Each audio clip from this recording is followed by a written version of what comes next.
오늘 본문의 말씀이 우리에게 굉장히 중요한 의미가 있습니다. 여러분, 예수님께서 지금 10장에 오면 이제 병을 고치시는 장면이 나와요. 안식일에 이제 밀삭을 잘라놓는. 그래서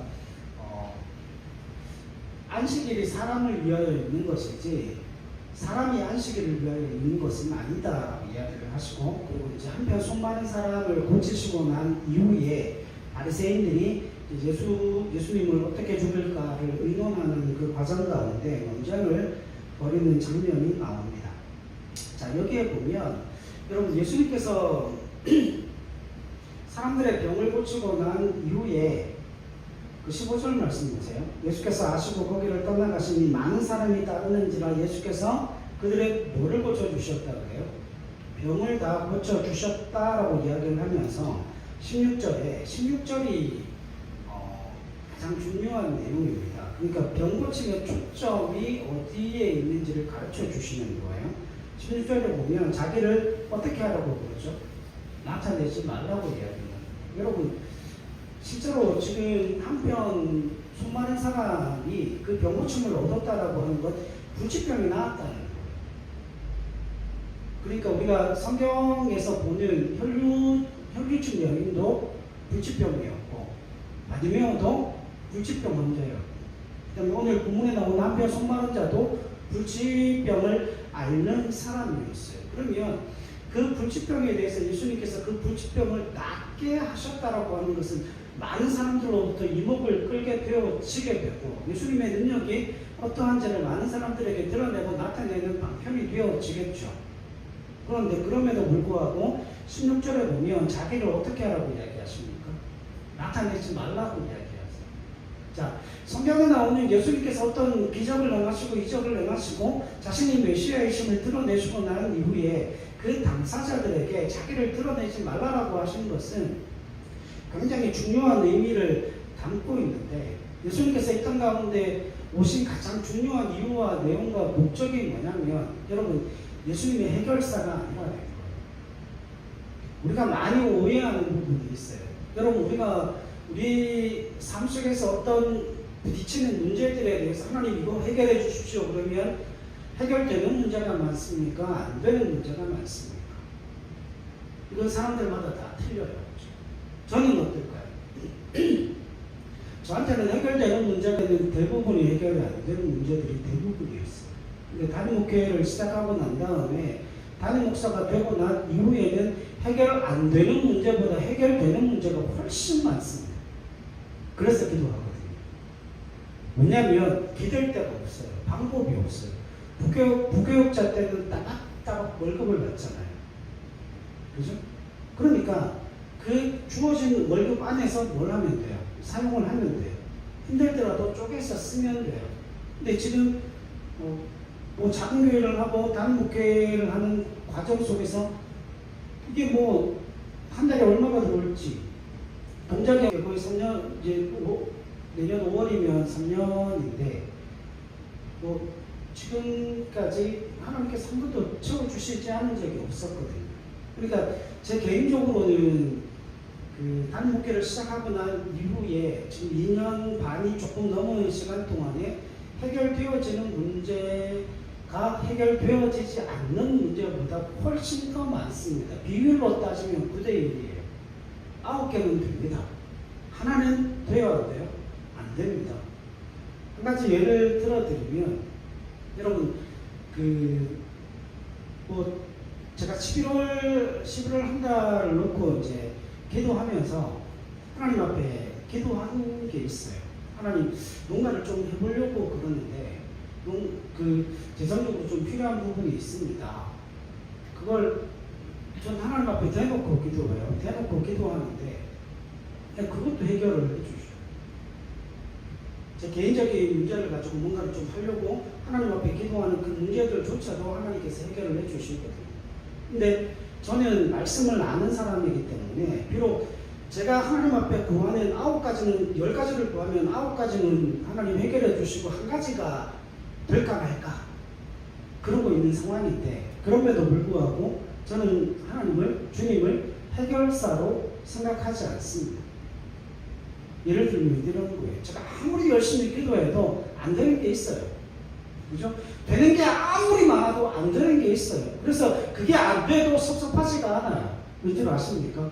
주님은 그거 해결해 주시고 오신 분이 아니기 때문에 그래요.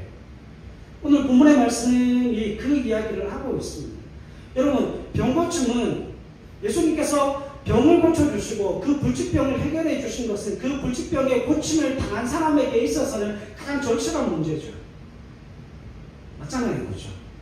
그럼에도 불구하고 병고침의 문제를 해결하기 위해서 예수님께서 이 땅 가운데 오신 건 아니라는 거예요. 그러니까 우리가 맞닥뜨리고 있는 그 인생의 문제는 해결되어질 수도 있고 해결되어지지 않을 수도 있어요. 그건 오직 누구에게 맡겨야 돼요?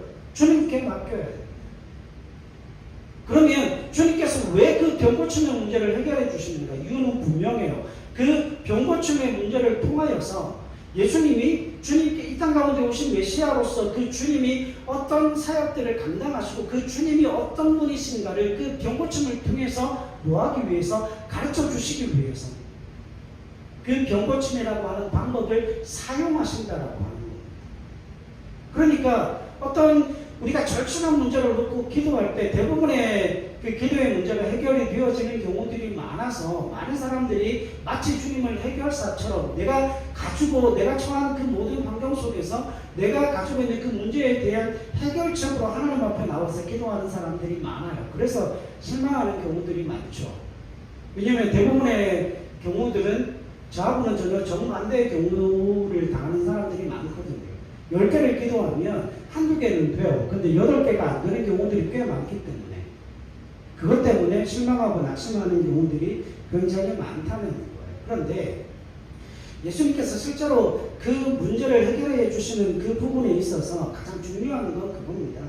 예수님께서 하시고자 하시고 예수님께서 나타내시고자 하는 그 일에 더 깊은 의미를 드러내고 나타내시기 위해서 그 일들을 행하신다는 거예요. 그러니까 예를 들면 이런 겁니다. 여러분, 제가 저희 딸한테 용돈을 주고 저희 아들한테 선물을 사주는 건 왜 그럴까요? 아빠가 능력이 있다. 아빠가 이런 사람이다. 그걸 가르쳐 주기 위함일까요? 아닙니다. 아빠가 너희에게 기쁨을 주고 즐거움을 주고 행복을 주고 내가 너희의 아빠로서 내가 너희를 사랑하고 있다는 걸 보여주기 위함이죠. 그냥 단순히 용돈을 주고 단순히 선물을 주는 게 아니에요. 그거보다 뭐가 있어요? 눈에 보이는 것보다 더 깊은 의미를 가지고 있다는 겁니다. 그러면 인생의 절체절명의 위기 속에서 그 병고침의 해결을 받은 그 사람들에게 있어 주님은 어떤 분이 되어주실까요? 자신의 생명과도 바꿀 수 없는 은혜를 베푸시는 하나님, 은혜를 공급하시는 주님, 나를 사랑하셔서 내 삶의 자리에 찾아오셔서 나를 구원하신 그 구원의 주로 그 주님을 만날 수 있는 기회가 되어진다는 거예요. 그런 의미를 통하여서 예수님께서 어떤 일을 하시는 거죠? 병고치는 일들을 통하여서 예수님이 어떻게 영혼들을 만나고 또 그들에게 있어 그 주님이 일을 행하신다는 거예요. 자, 그러니까 그거는 결국 뭐가 아니에요. 자기 자신을 드러내고 많은 사람들로부터 칭찬과 존경을 받고 많은 사람들에게 인정을 받기 위해 하시는 일이 아니기 때문에 뭐 하시는 거예요? 자신을 나타내지 말라고 말씀하시는 거죠. 실제로 지금 자기를 나타내지 말라 경고하시고 그 다음에 17절에 선지자 이사야를 통해서 말씀하신 바 이게 이사야 42장 1절로 4절의 성취예요. 예언의 성취입니다. 그 예언의 성취가 뭐냐면 메시아직, 다시 말하면 그 메시아로서의 사명을 감당할 때에 그 메시아직의 증거가 무엇인지를 드러내고 나타내요. 내가 메시아로서의 땅 가운데 와서 수많은 일들을 행하고 수많은 영혼들을 살리고 결국 나로 말미암아 구원이 이루어질 것이지만 그럼에도 사람들이 누구를 알아보지 못할 거다? 주님을 알아보지 못한다는 그 이야기를 하고 싶으신 거예요. 그러니까 보세요. 예수님 당시에도 수많은 사람들이 메시아가 예수님께서 왔을 때 현실적인 기대를 가지고 있었어요. 예수님 당시에 뭐였을까요? 로마의 압제에서부터 벗어나는 길이었어요. 예수님께서 그들의 현실적인 기대를 이루셨습니까? 이루지 않으셨습니까? 현실적인 기대를 이루어 주시지 않았어요. 그래서 그들이 누구를 배척하는 거죠? 주님을 배척하는 것 아닙니까? 오늘 우리는 전혀 다릅니까? 여러분, 많은 사람들이 예수 믿는 이유가 뭐죠? 여러분, 믿음과 신앙이 자라기 전에는 교회 가면 부자 되고, 교회 가면 잘 되고, 교회 가면 아이들 좋은 대학 가고, 교회 가면 좋은 직장에 취업할 수 있기 때문에 그 현실적인 기대를 가지고 대부분의 사람들이 교회 가지 않습니까? 맞잖아요. 그래서 여러분, 초신자들이 기도하면 하나님 대부분 들어주셔요. 근데 신앙의 연수가 오래되면 오래될수록 기도의 응답이 많아요, 적어요. 경험해 보셨잖아요. 신앙의 연수가 오래될수록, 연식이 오래될수록 그 기도의 응답과 체험을 누리고 경험하기가 참 힘듭니다. 그 이유가 뭐겠어요? 신앙의 연수가 얼마 안 됐을 때는 하나님이 직접 보여주셔야 하거든요. 그들의 현실적인 기대를 채워주셔야. 왜냐하면 주님께서 우리의 현실적인 기대를 이루기 위해 이 땅 가운데 오신 분이 아니시거든요. 그럼 주님께서 이 땅 가운데 뭐하러 오셨습니까? 주님이 이 땅 가운데 뭐하러 오셨어요? 여러분, 예수님께서 십자가를 지셨다는 그 의미가 뭡니까? 주님께서 어떻게 일하시지 않는다고요? 주님이 힘과 능력으로 일하시지 않는다고요. 근데 우리는 그 현실적인 기대를 주님으로부터 자꾸 무엇으로 바꾸자 합니까? 힘과 능력으로 받고 싶어 해요. 하나님 돈 좀 주시지, 지식 좀 주시지, 좋은 차도 주시고 좋은 집도 주시고 좋은 환경들을 좀 만들어 주시지. 그래서 그 힘과 능력을 가지고 내가 하나님에 대한 그 믿음을 가졌으며 당연히 그 현실적인 기대가 있습니다. 그런데 주님 그렇게 일하시지 않는다는 거예요. 자, 그러면 주님이 십자가를 지셨다는 건, 여러분, 주님이 그 십자가에서 내려오실 힘과 능력이 없으셨습니까? 충분히 있으셨죠. 그럼에도 불구하고 주님은 그 힘과 능력을 자기 자신을 위해 단 한 번도 사용하시지 않습니다. 결국 힘과 능력으로 주님께서 하나님의 뜻을 이루시는 게 아니라, 주님께서 하나님의 뜻을 이 땅 가운데 이루시는 유일한 방법은 온유와 겸손과 자비와 긍휼이라는 거예요. 이해하시겠습니까? 그러면 여러분, 메시아직의 가장 중요한 특징이 뭘까요? 우리는 그걸 힘과 능력이라고 이해를 합니다. 아닙니다. 오늘 교회들이 왜 그렇게 힘을 가지려고 하고 왜 그렇게 능력을 가지려고 할까요? 주님을 잘못 이해했기 때문에 그래요. 메시아를 잘못 이해했기 때문에 그래요. 여러분, 오늘이 12월 3일 아닙니까? 겨우 1년이 됐어요. 그리고 작년을 한번 되돌아보십시오. 보수라고 하는 교회에서 얼마나 정치적인 메시지들이 나라와 민족을 그렇게 흔들었는지 몰라요. 그러면 왜 교회들이 그런 정치적인 메시지를 낼까? 그 이유를 알고 계십니까? 세상을 구원하고 싶은 거예요. 세상 속에서 주님의 나라와 주님의 의를 행하려고 그런 정치적인 메시지를 내는 거예요. 근데 틀렸어요. 왠 줄 아십니까? 주님이 힘과 능력으로 일하지 않으셨거든요. 그런데 왜 교회가 힘과 능력으로 일하려고 합니까? 여러분, 예수님의 제자들은 제자는 누구를 닮는 사람이에요? 스승을 닮는 사람 아닙니까? 제자는 스승을 닮는 사람인데, 이 땅 가운데 스승을 닮은 유일한 곳이 어디예요? 교회 아닙니까?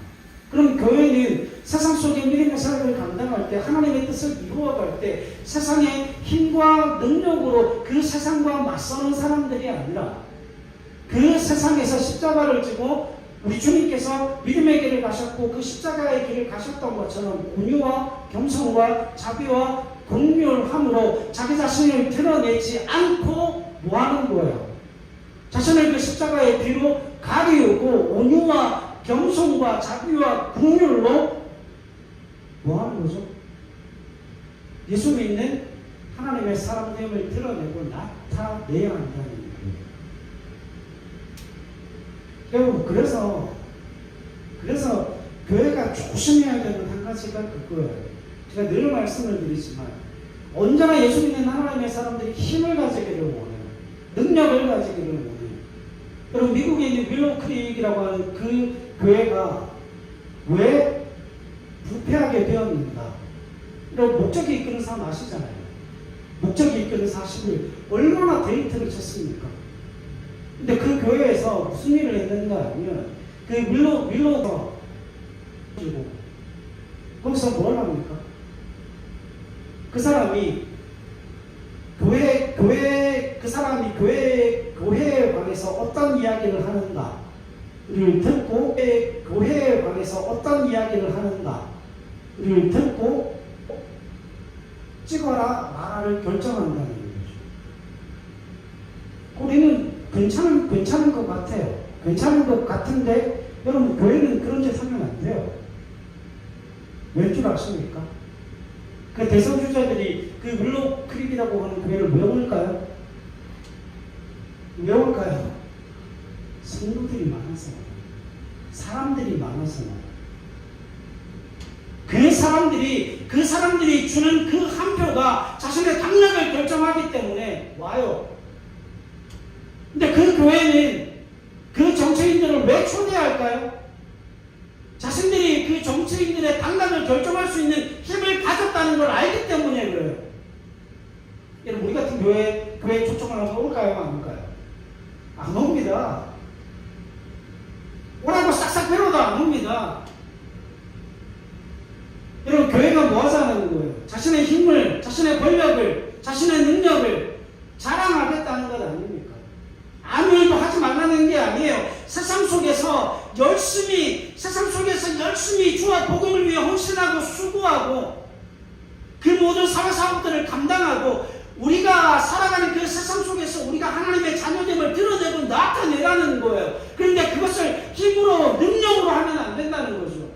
뭐로 하라는 거예요? 십자가를 지고 자비와 긍휼과 온유와 겸손으로. 절대 자기 자신이 드러나고 자기 자신이 나타나는 그 일들을 통하여서 일을 하지 말라는 겁니다. 이해하시겠습니까?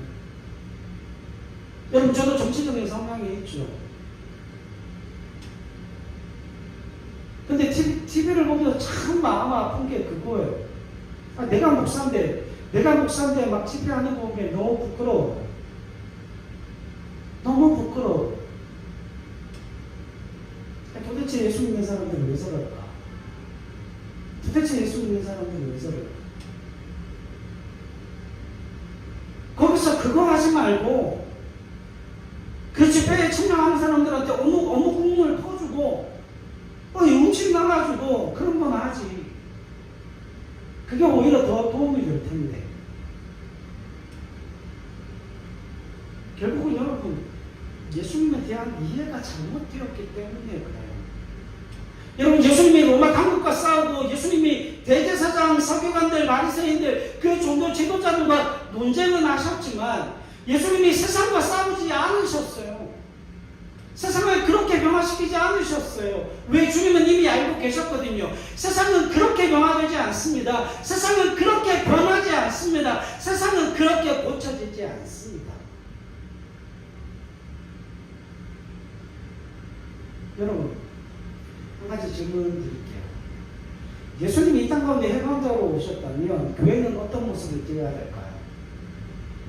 예수님이 이 땅 가운데 해방자로 오셨어요. 그럼 교회는 이 땅 가운데 어떤 존재로 세워지게 될까요? 해방자로 세워지죠. 왜요? 주님이 해방자로 오셨습니다. 그죠?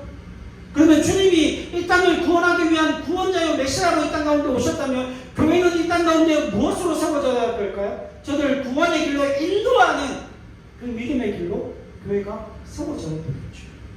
그러니까 잘 보세요. 예수님에 대한 이해가 그 공동체의 정체성을 결정합니다. 이해하시겠어요? 예수님에 대한 이해가 그 공동체의 정체성을 결정해요. 그러니까 그 당시에 그 수많은 유대인들이 또 바리새인과 서기관들이 대제사장이 예수님을 믿고 따르고 섬기지 못했던 이유가 뭐죠? 그들이 예수님에 대한 이해가 전혀 달랐어요. 그들은 예수님을 어떻게 이해했습니까? 메시아를 어떻게 이해했습니까? 구원자요 해방자로만 생각했어요. 근데 그 예수님이 구원과 해방자가 맞죠? 근데 그 구원과 해방을 어떻게 이루실 거다? 유대인들의 힘과 능력이었어요. 그러나 주님은 힘과 능력이 아니라 무엇으로? 십자가로 온유와 겸손과 자비와 긍휼과 사랑으로 뭐 하시는 거예요? 그 구원을 이루시는 거예요. 그러면 그래서 교회가 힘을 가지거나 교회가 세력을 가지면 안 되는 거예요. 왜? 주님이 그 일을 하지 않으셨는데 왜 교회가 그 일을 합니까? 그건 더 이상 뭐가 아닌 거예요. 교회가 아닌 거죠. 교회의 정체성은 주님께 있습니다. 주님이 이 땅 가운데 구원자여 해방자로 오셨지만 그 구원과 해방은 힘과 능력이 아니라 무엇으로부터 구원과 해방이에요? 죄로부터의 구원과 죄로부터의 해방이에요. 영적인 겁니다. 영적인 거예요. 그래서 여러분 이재용 삼성회장에게 가서 뭐 해야 돼요? 복음 전해야 됩니다. 여러분 그 사람이 수조 원의 부자인데 수십조 원의 수백조 원의 부자인데 아니 그 사람 앞에 가서 제가 뭐 돈 자랑하겠습니까? 뭐 자랑하겠습니까? 그러나 그 사람에게 영혼의 구원이 필요하기 때문에 뭘 해야 되는 거예요? 예수님께서 이 땅 가운데 그 죄에 대한 구원자요 해방자로 오신 것처럼 우리가 그 죄에 대한 구원자요 해방자로서 이 땅 가운데 그리스도의 복음을 증거할 사명이 우리에게 주어져 있는 거죠. 그 구원의 사명을 어떻게 감당해요? 온유와 겸손함을. 무엇은 아닙니까? 힘과 세력으로 되어지는 일이 아니라는 거예요. 그래서 여러분 교회가 뭘 하면 안 됩니까? 정치색을 띠면 안 되는 거예요. 세력화되면 안 되는 거예요. 그게 굉장히 중요한 거죠. 여러분 빨간 당에 있는 사람들은 구원받고 파란 당에 있는 사람들은 다 죽어야 됩니까? 파란 당에 있는 사람들은 다 구원받고 빨간 당에 있는 사람들은 다 죽여야 됩니까? 목사가 보기에는 빨간 당도 구원받아야 되고 파란 당도 구원받아야 되는데 노란 당도 구원받아야 됩니다.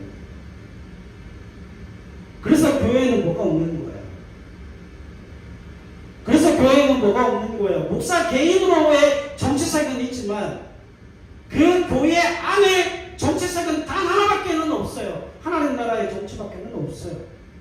니도 구원받아라, 니도 구원받아라, 너도 구원받아라. 우리 모두에게는 다 주님이 필요하다. 그거 하나밖에는 없어요. 이해하시겠습니까? 그러니까 우리가 오늘 이 예수님에 대한 이해가 어떻게 되어지는가에 따라서 그 사람과 그 교회의 정체성이 결정되어지게 되는 거예요. 세이브 더 코리안이 예수님에 대한 이해를 무엇으로 가지고 있을까요? 힘과 능력과 세력으로 가지고 있겠죠. 정과훈이는 예수님에 대한 이해를 무엇으로 가지고 있을까요? 힘과 능력과 세력으로 가지고 있겠죠. 그러나 그건 교회 아닙니다.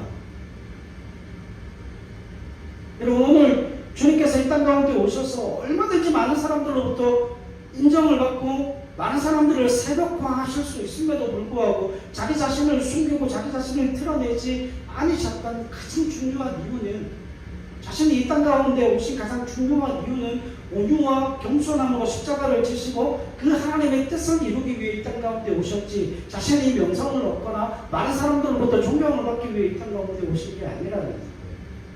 그러니까 여러분 생각해 보세요. 그들의 현실적인 기대를 해결해 줘버리면, 그들의 현실적인 기대를 해결해 줘버리면 예수님께서 얼마든지 인기를 얻을 수 있겠죠. 그렇지 않습니까? 근데 예수님께서 그 사람들의 현실적인 기대를 해결해 주지 않습니다. 그보다 훨씬 더 중요한 문제가 있기 때문에 주님은 그 현실적인 문제의 해결사로 오신 게 아니고 그 죄에 대한 문제를 온유와 겸손과 그 십자가를 지심으로 그 죄에 대한 문제를 해결하러 이 땅 가운데 오셨기 때문에 많은 사람들에게 자기 자신을 드러내고 알리시는 그 일을 자제하셨다는 거예요.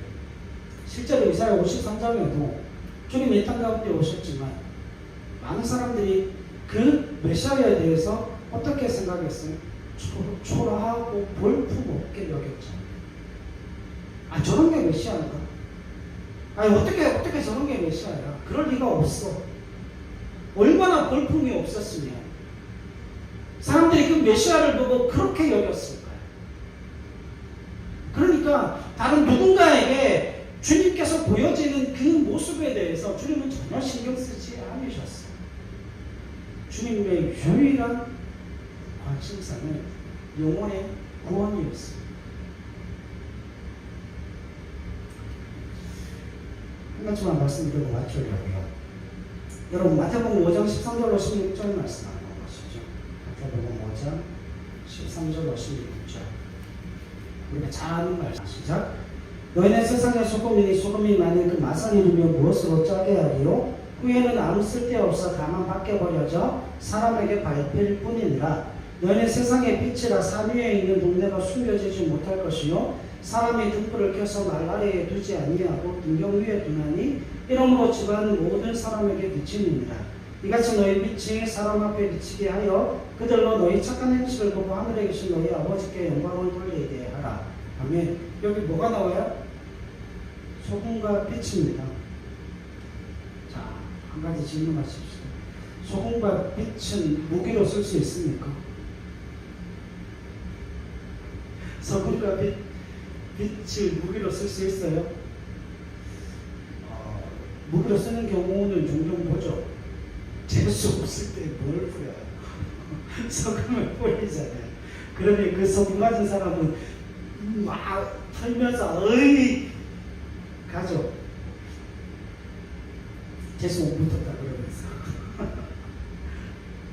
근데요, 소금을 뿌리고 빛을 비추면 사람이 죽습니까? 그걸 무기로 쓰는 사람은 없잖아요. 주님이 지금 뭐라고 하나요? 그 소금과 빛은 세상을 공격하는 도구가 아니에요. 소금과 빛은 뭡니까? 소금과 빛은 힘이 아니라 신자된 책임을 감당하라는 거예요. 힘과 능력이 아니라 신자된 책임을 감당하라는 겁니다. 그러니까 맛을 잃은 곳에 소금이 녹아짐으로 말미암아 맛을 내고 빛이 비추어짐을 통하여서 그들의 죄악이 무엇인지가 밝히 드러남을 통하여서 그 삶을 돌이키게 하는 것. 그래서 16절에 이렇게 이야기하잖아요. 너희 빛이 사람 앞에 비치게 하여 그들로 너희 착한 행실을 보고 하늘에 계신 너희 아버지께 영광을 돌리게 하라. 그러니까 소금과 빛은 무기가 아닙니다. 소금과 빛은 무기가 아니라 예수 믿는 하나님의 사람으로서 감당해야 될 신자의 책임이라고 합니다. 여러분, 신자의 책임은 시위하는 게 아닙니다. 사랑 없는 세상에 사랑을 보여주고 온유와 겸손으로 자비와 긍휼로 그 메시아의 구원을 수요한 하나님의 사람들이 그 세상 속에서 또 온유와 겸손함을 통하여서 그 주님의 구원을 세상 속에 보여주는 그 신자의 책임을 감당하라는 것이죠. 그게 뭐라는 거예요? 제자가 감당해야 될 사명이고 우리가 세상 속에서 져야 될 신자의 책임임을 성경이 말씀하고 있습니다. 여러분,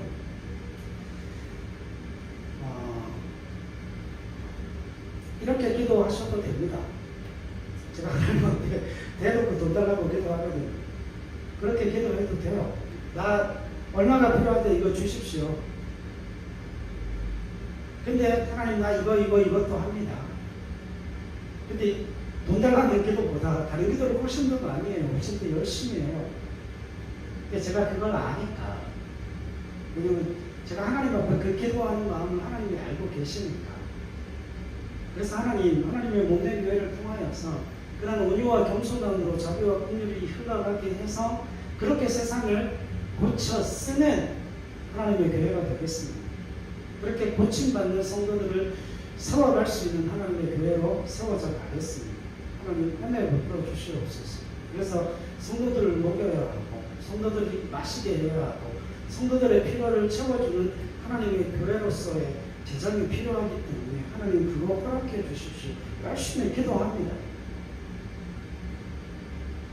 근데 여러분, 그건 주님이 해결사이시기 때문에 그걸 요구하는 게 아니라 주님이 우리 재정의 주인이시기 때문에 그 재정의 주인에게 구하고 간구하는 거예요. 여러분, 주님께서는 어떤 경우에도 힘을 사용하시지 않으시죠. 그러나 우리가 신자의 책임을 지고 그 주님의 뜻을 감당할 때에 주님은 우리를 통해서 우리의 필요를 채우실 뿐만 아니라 그 온유와 겸손과 자비와 긍휼이 우리의 삶을 통해 흘러갈 수 있도록 그 재정적인 은혜도 하나님이 충분히 베풀어 주십니다. 그래서 저는 하나님 앞에 기도합니다.